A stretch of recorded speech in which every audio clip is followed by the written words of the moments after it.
Bueno, buenas noches. En cuanto a las verificaciones que debemos hacer para una de las partes del motor de cuatro tiempos, como la culata, se debe realizar una prueba de estanqueidad que marca un porcentaje de fuga. Para esta medición el motor debe estar tibio y el cilindro debe estar en el punto muerto superior. Se deben abrir los filtros del aceite y observar que no haya cenizas ni que haya agua. Se debe hacer una inspección ocular, examinar las juntas y verificar señales de un posible problema en las superficies de la culata y del bloque.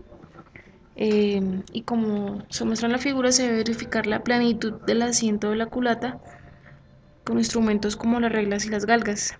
Se deben verificar también los empaques. Esta fotografía fue sacada de zapatamiguel.blogspot.com, un artículo de desarme de la motocicleta realizada por él en el 2008. Eh, que vemos un equipo, otra imagen donde miden la rugosidad de la culata, eh, todas las especificaciones de los tornillos, puesto que están todo el tiempo expuestos a un movimiento y a una temperatura, pues también estos deben ser reemplazados. Limpieza y estados de las roscas del bloque,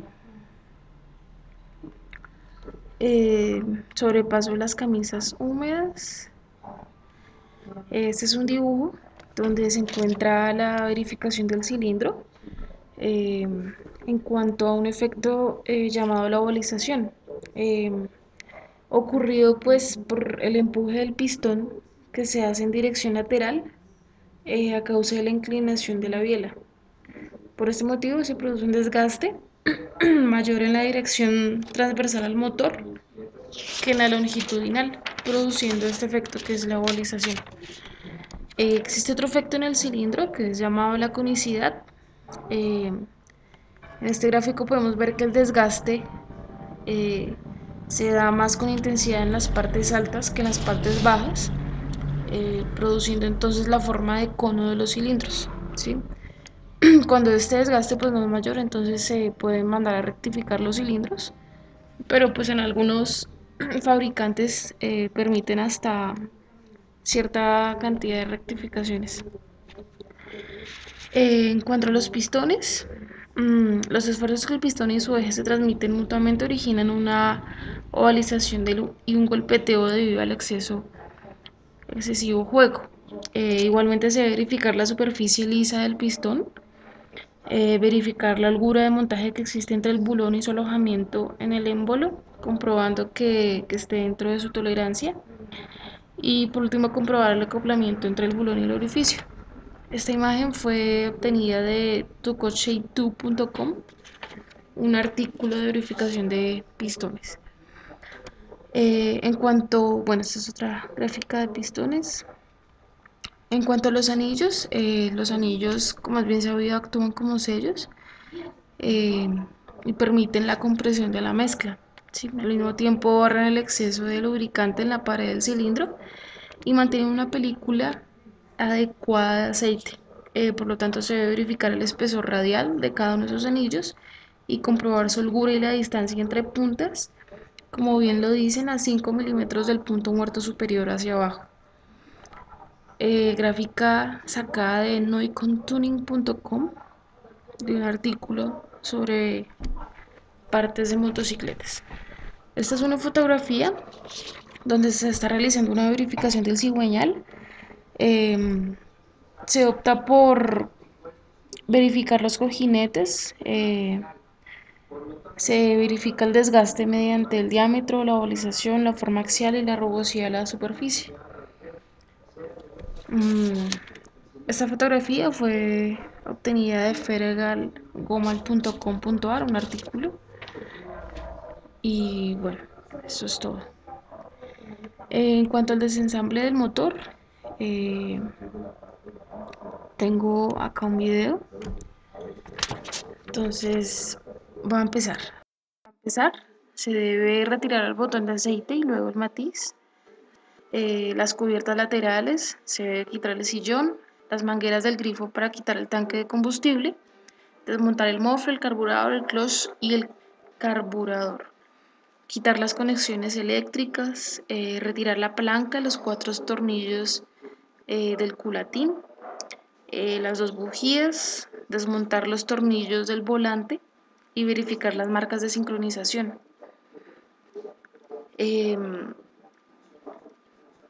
Se debe retirar los 2 piñones del motor de arranque con las 2 arandelas y ubicar la marca del volante. Se debe ubicar la marca de sincronización en el piñón y quitar el motor. Quitar el tornillo y desmontar el tensor de la cadenilla. Se debe a continuación desmontar el volante con el extractor y luego el colector del aceite. Se deben quitar los tornillos para desmontar el portabobinas. Ahora, para trabajar en el lado del clutch, se debe ubicar el motor adecuadamente, quitar el filtro de aceite, filtro de papel y el empaque, los tornillos de la tapa del clutch, quitar la tapa, verificar la posición del empujador, retirar el conducto del cigüeñal, las 2 arandelas y los 4 tornillos del portarresortes. Se procede a quitar la balinera, el clutch con el sujetador y verificar la posición de las arandelas. Se procede a quitar el portadiscos y los discos del clutch, retirar los 4 discos y sus separadores. Se quita el pin, la arandela y el resorte. Se utiliza entonces la palanca para desmontar el plank.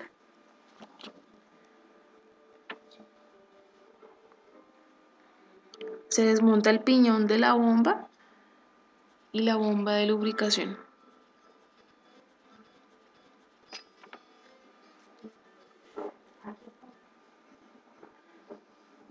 Se procede a retirar el matín, se retira el resorte, el eje de los cambios, la estrella selectora y los 5 pines. Con el sujetador se desmonta el piñón de distribución, el buje y la cadenilla. Se retiran los tornillos que aseguran la culata y el empaque con los deslizadores y la cadenilla.